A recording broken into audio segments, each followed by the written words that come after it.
Future investment initiative അതിൻ്റെ അവസാന ദിവസത്തിലേക്ക് പ്രവേശിച്ചിരിക്കുകയാണ്. കഴിഞ്ഞ 4 ദിവസമായി റിയാദിലെ വളരെ പ്രധാനപ്പെട്ട വ്യവസായ വാണിജ്യ മേഖലയിലെ ചർച്ചകളും നിക്ഷേപ സാധ്യതകളുമാണ് ഫ്യൂച്ചർ ഇൻവെസ്റ്റ്മെൻറ്റ് ഇനീഷ്യേറ്റീവ് റിയാദിൽ ചർച്ച ചെയ്തത്. ഇതിനായിട്ട് റിയാദിലേക്ക് എത്തിയത് ഏതാണ്ട് 9,000-ഓളം പ്രതിനിധികളാണ്. ഈ പ്രതിനിധികൾ എന്ന് പറയുന്നത് ലോകത്തിൻ്റെ വിവിധ ഭാഗങ്ങളിൽ നിന്നും വിവിധ വ്യവസായ ബിസിനസ് മേഖലയിൽ നിന്നും സൗദി അറേബ്യയിലേക്ക് എത്തിയവരാണ്. അതിൽ തന്നെ 21-ലേറെ ലോക നേതാക്കളെത്തി. ഒപ്പം തന്നെ 250-ലേറെ മന്ത്രിമാരെത്തി. ഏതാണ്ട് 80-ലേറെ രാഷ്ട്രങ്ങളുടെ പ്രതിനിധികളെത്തി. ഈ തരത്തിൽ വൈവിധ്യമാർന്ന പ്രാതിനിധ്യം കൊണ്ട് ശ്രദ്ധേയമായിരുന്നു ഇത്തവണത്തെ future investment initiative.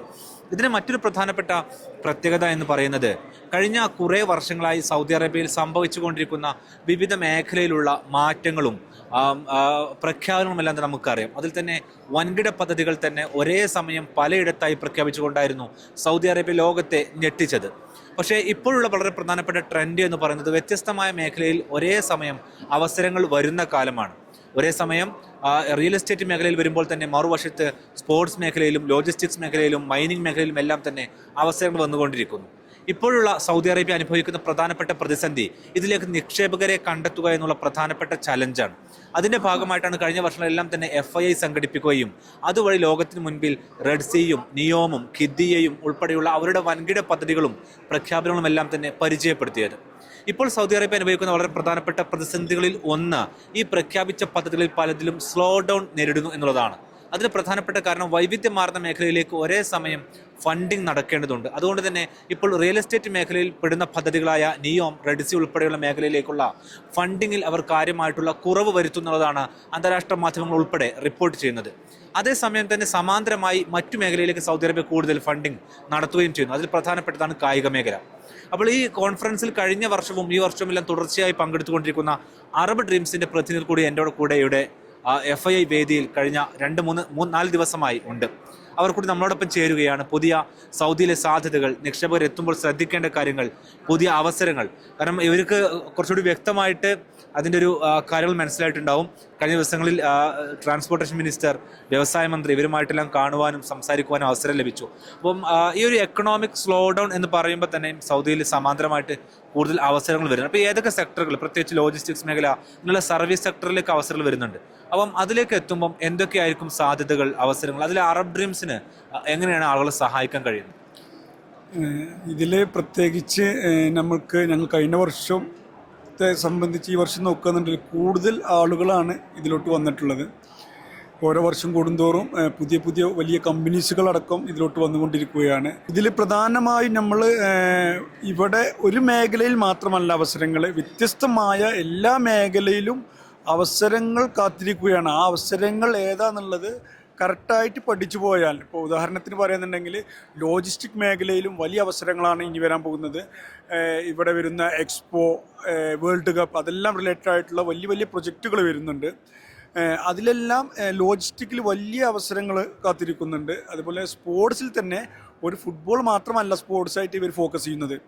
Sports related ആയിട്ടുള്ള ഒരുപാട് ഈവൻസുകൾ, അതായത് സ്പോർട്സിൽ തന്നെ നമുക്ക് എടുത്തു പറയേണ്ട കാര്യങ്ങൾ എന്ന് പറഞ്ഞാൽ ഹോക്കി, ടെന്നീസ്, അതുപോലെ തന്നെ ഗോൾഫിന്, അങ്ങനെ വ്യത്യസ്തമായ എല്ലാ സ്പോർട്സ് മേഖലയിലും വലിയ അവസരങ്ങളും വലിയ ഈവൻസുകളാണ് ഇവർ ഇനി അനൗൺസ് ചെയ്യാൻ പോകുന്നതും. അതുപോലെ തന്നെ ടൂറിസം മേഖലയിലും വലിയ അവസരങ്ങളാണ് കാത്തിരിക്കുന്നത്. പ്രത്യേകിച്ച് ടൂറിസം മേഖല വളരെ പ്രധാനപ്പെട്ടാണ്. കാരണം കഴിഞ്ഞ ദിവസം സൗദിയുടെ ടൂറിസം മിനിസ്റ്റർ ഇവിടെ സംസാരിച്ചിട്ടുണ്ട്. ഇനി വരുന്ന അടുത്ത ഒരു 11-ാം തീയതി ഐക്യരാഷ്ട്രസഭയുടെ ടൂറിസം സമ്മേളനം അവിടെ നടക്കാൻ പോവാണ്. 126 രാജ്യങ്ങളിലെ പ്രതിനിധികൾ പങ്കെടുക്കുന്നുണ്ട്, ടൂറിസം മന്ത്രിമാർ പങ്കെടുക്കുന്നുണ്ട്. അപ്പം നേരത്തെ നമ്മൾ ഈ പറഞ്ഞ പോലെ തന്നെ വിവിധ മേഖലകളിൽ ഈ പറഞ്ഞതുപോലുള്ള ഫണ്ടിങ്ങിലുള്ള സ്ലോനെസ് വരുന്ന സമയത്ത് തന്നെ ആൾട്ടർനേറ്റീവ് സൊല്യൂഷൻസ് സൗദി അറേബ്യ കണ്ടെത്തുന്നുള്ളതാണ്. അത് വളരെ പ്രധാനപ്പെട്ടതാണ്. മക്കയും മദീനയും കേന്ദ്രത്തിലുള്ള ഒരു റിലീജിയസ് ടൂറിസം പദ്ധതി കൂടി ഇപ്പം നടക്കുന്നുണ്ട്. അത് കൂടുതൽ വിപുലപ്പെടുത്താൻ വേണ്ടിയിട്ട് പബ്ലിക് ഇൻവെസ്റ്റ്മെൻറ്റ് ഫണ്ട് തന്നെ ഡയറക്റ്റ് ശ്രദ്ധ കേന്ദ്രീകരിക്കുന്നുണ്ട്. അതിൽ തന്നെ മക്കയിലെയും അതിലും പ്രധാനപ്പെട്ട ടൂറിസം കേന്ദ്രങ്ങൾ വികസിപ്പിക്കുക, ഈ സൗദി അറേബ്യക്ക് അകത്തുള്ള ഒരു പൈതൃക കേന്ദ്രങ്ങളെ വെച്ചുകൊണ്ടുള്ള ഒരു കണക്ടിവിറ്റി, അല്ലെങ്കിൽ അതിലേക്ക് ആളുകൾ എത്തിക്കുക എന്നുള്ളത് കൂടിയാണ്. അപ്പോൾ ഈ റിലീജിയസ് ടൂറിസം, മക്ക മദീന കേന്ദ്രത്തിലുള്ള റിലീജിയസ് ടൂറിസം, ഹോസ്പിറ്റാലിറ്റി മേഖല, ഇതിലുള്ള ഒരു അവസരങ്ങൾ അത് എത്രമാത്രം ആളുകൾ നിക്ഷേപകരായിട്ടുള്ള ഇന്ത്യക്കാരായിട്ടുള്ള മലയാളി സമൂഹം എത്രമാത്രം ശ്രദ്ധിക്കണം, അതിൽ എത്രമാത്രം ഫോക്കസ് കൊടുക്കണമെന്ന് തോന്നുന്നത്? ഇപ്പൊ തന്നെ ഒരുപാട് മലയാളി കമ്പനികൾ എത്തുന്നുണ്ട് ലൈഫ് ഫീൽഡിൽ. യെസ്, ധാരാളം കമ്പനികൾ വരുന്നുണ്ട്. അതായത് സൗദിയിൽ ചില സെക്ടറിൽ ഓപ്പർച്യൂണിറ്റി കുറയുമ്പോൾ ചില സെക്ടറിൽ ഡിവിഷനിൽ ഓപ്പർച്യൂണിറ്റി കൂടുന്നുണ്ട്. അപ്പോൾ നിയോമിൽ ചെറുതായി ഡൗൺ ആകുമ്പോൾ വേറെ ഡിവിഷൻ വരെ ഭൂമായി കൊണ്ടുവരുന്നുണ്ട്. അതിൽ ഉദാഹരണമാണ് ഇപ്പോൾ മക്ക മദീന ബേസിലുള്ള ടൂറിസം പ്രൊമോഷനായി റിലേറ്റഡ് ആയിട്ടുള്ള ഓപ്പർച്യൂണിറ്റി വന്നത്. അപ്പോൾ അത് തീർച്ചയായിട്ടും പല ഡിവിഷനിലും ആളുകൾക്ക് പല വ്യത്യസ്തമായ മേഖലയിൽ ഒരുപാട് ഓപ്പർച്യൂണിറ്റികൾ മക്ക മദീന ബേസ് ചെയ്തിട്ട് വരുന്നുണ്ട്, പ്രത്യേകിച്ച് ടൂറിസം മേഖലയിൽ വരുന്നുണ്ട്. അപ്പോൾ അത് വളരെയധികം മലയാളികൾക്ക് ഉപകാരപ്രദമാകുന്ന രീതിയിൽ യൂസ്ഫുൾ ആകുന്ന രീതിയിൽ അവർ ഫോക്കസ് ചെയ്യുകയാണെങ്കിൽ ഒരുപാട് വലിയ ഓപ്പർച്യൂണിറ്റിയാണ്, തൊഴിലവസരങ്ങളുണ്ട്, അതുപോലെ തന്നെ ബിസിനസ് ഓപ്പർച്യൂണിറ്റികളും മക്ക മദീന ബേസ് ചെയ്തിട്ട് വരാൻ പോകുന്നുണ്ട്. ഇൻഡസ്ട്രിയൽ മേഖല, വ്യവസായ മേഖലയോട് പ്രധാനപ്പെട്ടെന്ന് തോന്നുന്നു. കാരണം ഇൻഡസ്ട്രിയൽ ലൈസൻസ് കുറച്ചുകൂടി ഈസി ആയിട്ട് ഇപ്പോൾ കൊടുക്കുന്നുണ്ട്. അതെ അതെ, വ്യവസായ ഇൻഡസ്ട്രിയൽ ലൈസൻസ് ഇപ്പോൾ ഒരുപാട്, ഇപ്പോൾ മുൻ വർഷത്തെ അപേക്ഷിച്ച് നോക്കുമ്പോൾ ഒരുപാട് ഇൻഡസ്ട്രിയൽ ലൈസൻസുകൾ കൂടുതലായിട്ടാണ് ഈ 2024 ഓപ്പൺ ചെയ്തിട്ടുള്ളത്. അത് സൗദി ഗവൺമെൻറ് സപ്പോർട്ട് നല്ല രീതിയിൽ സപ്പോർട്ട് നൽകുന്നത് കൊണ്ടാണ് ഇൻഡസ്ട്രിയൽ ലൈസൻസുകൾ കൂടുതലായിട്ട് ഓപ്പൺ ചെയ്യാനുള്ള സാധ്യത വന്നത്, കൂടുതൽ ഇൻഡസ്ട്രിയൽ ലൈസൻസ് ഓപ്പൺ ചെയ്യാൻ കാരണമായത്. ഇതിൽ നിങ്ങൾ കൊടുക്കുന്ന ഒരു സർവീസ്, നിങ്ങൾ കുറേ വർഷങ്ങളായിട്ട് സർവീസ് കൊടുത്തുകൊണ്ടിരിക്കുന്നവരാണ്. അപ്പോൾ ഈ ഇൻഡസ്ട്രിയൽ സെക്ടർ, ഇത്തരം സെക്ടറുകളിലേക്ക് പോകുമ്പോൾ നിങ്ങൾക്ക് വരുന്നൊരു ട്രെൻഡ് എന്താണ്? അപ്പോൾ ആളുകൾ കൂടുതൽ ഫോക്കസ് ചെയ്യുന്നത് ഇപ്പോൾ എന്ത് മേഖലയിലേക്കാണ്?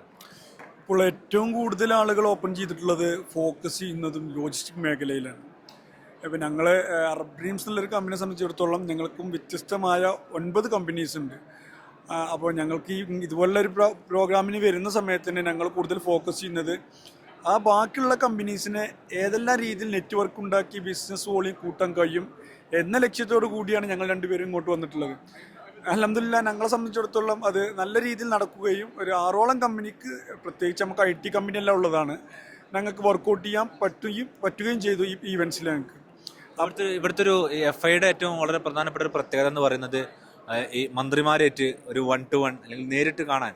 മറ്റുള്ള സ്ഥലങ്ങളിൽ നിന്ന് ഇവരുടെ ഒരുപാട് പ്രോട്ടോക്കോളുകൾക്കകത്തായിരിക്കും മിനിസ്റ്റേഴ്സും കമ്പനി സിഒമാരൊക്കെ ഉണ്ടാവും. പക്ഷേ FIയുടെ ഒരു പ്രത്യേകത എന്ന് പറയുന്നത് ലോകത്തെല്ലാം നടക്കുന്ന വഴികളിലൂടെയൊക്കെ മന്ത്രിമാർ, അതുപോലെ ക്രൗൺ പ്രിൻസ് നേരിട്ട് വരുന്ന ഒരു ഇവന്റ്, ഇങ്ങനെ ഒരു പ്രത്യേകത കൂടി ഉണ്ടല്ലോ. അപ്പം ആ നിലയിലൊരു എക്സ്പോഷർ FI നമ്മൾക്ക്, പ്രത്യേകിച്ച് പങ്കെടുക്കുന്നവർക്ക് നൽകുന്നുണ്ട്. അപ്പം ആ നിലയ്ക്ക് എങ്ങനെ നിങ്ങൾക്ക് FIയുടെ ഒരു എക്സ്പീരിയൻസ്? അത് വലിയൊരു എക്സ്പീരിയൻസ് ആണ്. കാരണം ഞങ്ങൾ ഈ വർഷവും വരാൻ കാരണം ലാസ്റ്റ് വർഷം ഞങ്ങൾ മിനിസ്റ്റർ ഡയറക്റ്റ് കാണുകയും സംസാരിക്കാൻ അവസരം കിട്ടിയിരുന്നു. അപ്പം ഞങ്ങൾ അടുത്ത വർഷം, ഈ വർഷം തന്നെ വരാൻ കാരണം കഴിഞ്ഞ വർഷം MBSനും നേരിട്ട് കാണാമെന്നുള്ളൊരു അവസരം കിട്ടുമെന്നുള്ളത് കരുതിയിരുന്നു. നമ്മൾ TV ഇങ്ങനെ കണ്ടിട്ടില്ലല്ലോ, ഞങ്ങൾ കണ്ടുള്ള ഏറ്റവും വലിയ ആഗ്രഹമായിരുന്നു. പക്ഷെ അത് ഇപ്രാവശ്യം ഞങ്ങൾക്ക് എന്താണ് അദ്ദേഹത്തിന് വരുന്നൊരു വേദിയിൽ കാണാനും കാര്യങ്ങളൊക്കെ കാണാനും പറ്റി. ഇവിടെ വന്നാൽ മിനിസ്ട്രി ലെവലിൽ കൂടാതെ തന്നെ ബില്യനേഴ്സിന് കുറേ കാണാൻ കഴിയും. അത് നമുക്ക് കറക്റ്റായിട്ട് വ്യക്തമായിട്ട് അറിയാമെന്നുണ്ടെങ്കിൽ എന്താണ്, കുറേ ബില്യനേഴ്സ് വലിയ വലിയ ഡീലുകൾ നടത്തുകയും നേരിട്ട് സംസാരിക്കാൻ, പ്രോട്ടോക്കോളെല്ലാം കുറവായിട്ട് നമുക്ക് നേരിട്ട് സംസാരിക്കാൻ പോലുള്ളൊരു അവസരമായിട്ടാണ് ഞങ്ങൾ ഈ FIനെ കാണുന്നത്. ഇതിലിപ്പോൾ തന്നെ നേരത്തെ നിങ്ങൾ സൂചിപ്പിച്ച ലോജിസ്റ്റിക്സ് മേഖല. അപ്പോൾ ലോജിസ്റ്റിക്സ് മേഖല എന്ന് പറയുമ്പോൾ സ്വാഭാവികമായിട്ടും ഇപ്പം സൗദി അറേബ്യ റീസെൻ്റ്ലി ഡിക്ലെയർ ചെയ്ത റിയാദ് ലോജിസ്റ്റിക്സിൽ വരുന്നതാണ്. അപ്പം റിയാദിൽ തന്നെ പുതിയ വിമാനത്താവളം വരാൻ പോവാണ്. അതിൻ്റെ പിന്നെ ഐഡിയ ഒക്കെ കഴിഞ്ഞ ദിവസം ഡിക്ലെയർ ചെയ്തു, പുറത്തിറക്കി. അപ്പോൾ എന്ന് വെച്ചാൽ ലോജിസ്റ്റിക്കൽ ഹബ്ബായിട്ട്, ആഗോള ലോജിസ്റ്റിക്കൽ ഹബ്ബായിട്ട് സൗദി അറേബ്യ വരും. ഇപ്പം നിങ്ങൾക്ക് കൂടുതൽ വരുന്ന ക്ലയൻറ്റുകൾ സ്വാഭാവികമായിട്ടും ലോജിസ്റ്റിക്സ് മേഖലയിലെന്ന് പറയുന്നു. അപ്പം ജിദ്ദയെ സംബന്ധിച്ചും ദമാമിനെ സംബന്ധിച്ചും ജുബൈലിനെ സംബന്ധിച്ചൊക്കെ ഇത്തരത്തിൽ ഷിപ്പിംഗ് വഴിയുള്ള മൂവ്മെൻറ്റിനൊക്കെ സാധ്യതയുണ്ട്. അപ്പം ഈ ലോജിസ്റ്റിക്സ് മേഖലയിലേക്ക് എത്രമാത്രം അവസരമാണ് ഇനി മലയാളി സമൂഹത്തിന് അല്ലെങ്കിൽ വ്യവസായികളെ കാത്തിരിക്കുന്നത്? എന്താ തോന്നുന്നത്? ലോജിസ്റ്റിക് മേഖലയിൽ വളരെ വലിയ അവസരങ്ങളാണുള്ളത്. അത് കറക്റ്റായിട്ട് അതായത് ഇവിടുത്തെ ഒരു പ്രത്യേകത എനിക്ക് തോന്നിയത് എന്താ വെച്ചാൽ, ഓരോ ലാബിലും കറക്റ്റായിട്ട് ഇവിടെ പ്രൊജക്റ്റുകൾ ഇവർ എക്സ്പ്ലെയിൻ ചെയ്തിട്ടുണ്ട്. അത് FIയിൽ 5ഓളം ലാബുകളുണ്ട്. ഈ ഓരോ 5 ലാബിലും ഇവിടെ ഇനി അനൗൺസ് ചെയ്ത പ്രൊജക്റ്റുകളായാലും ഇവരെ റണ്ണിങ് ചെയ്തുകൊണ്ടിരിക്കുന്ന പ്രൊജക്റ്റുകളും കറക്റ്റ് ഒരു എക്സ്പ്ലനേഷൻ ഇവർ കൊടുക്കുന്നുണ്ട്. അതുകൊണ്ട് എന്താണ്, ഇവിടെ വരുന്ന എല്ലാ മില്യനേഴ്സിനും കറക്റ്റായിട്ട് ഇവിടെയുള്ള ഓപ്പർച്യൂണിറ്റികൾ എന്താണ് ക്യാച്ച് ചെയ്യാൻ കഴിയുന്നുണ്ട്. അപ്പോൾ നമ്മൾ കുറേ ലാബിൽ നടന്ന പ്രോഗ്രാം വെച്ച് നോക്കുമ്പോൾ ഏത് ബിസിനസ്സിലും കണക്റ്റഡ് ആണ് ലോജിസ്റ്റിക്. അതായത് സൗദി എക്കണോമി ബൂമാകുമ്പോൾ വളരെയധികം വലിയൊരു ഓപ്പർച്യൂണിറ്റിയാണ് ലോജിസ്റ്റിക്കിനുള്ളത്. അപ്പോൾ ഈ ഒരു തരത്തിലാണ് നമ്മുടെ FI അവസാനിക്കാൻ പോവുകയാണ്. അവസാനിക്കുമ്പോൾ ഈ പറഞ്ഞതുപോലെ തന്നെ ഒരു വശത്ത് സ്വാഭാവികമായിട്ടും തടസ്സങ്ങൾ നേരിടുന്ന പ്രൊജക്റ്റുകൾ, അതിലേക്കുള്ള നിക്ഷേപവുമായി ബന്ധപ്പെട്ട തടസ്സങ്ങൾ. പക്ഷേ മറുവശത്ത് ഈ പറഞ്ഞതുപോലെ തന്നെ കായിക മേഖലയിൽ, ലോജിസ്റ്റിക്സ് മേഖലയിൽ, മൈനിങ്, ഖനന മേഖലയിൽ, ഒപ്പം തന്നെ വ്യവസായ മേഖലയിൽ എല്ലാം തന്നെ സൗദി അറേബ്യയിൽ കൂടുതൽ അവസരങ്ങൾ ഓപ്പൺ അപ്പ് ആവുകയും ചെയ്യുന്നുണ്ട്.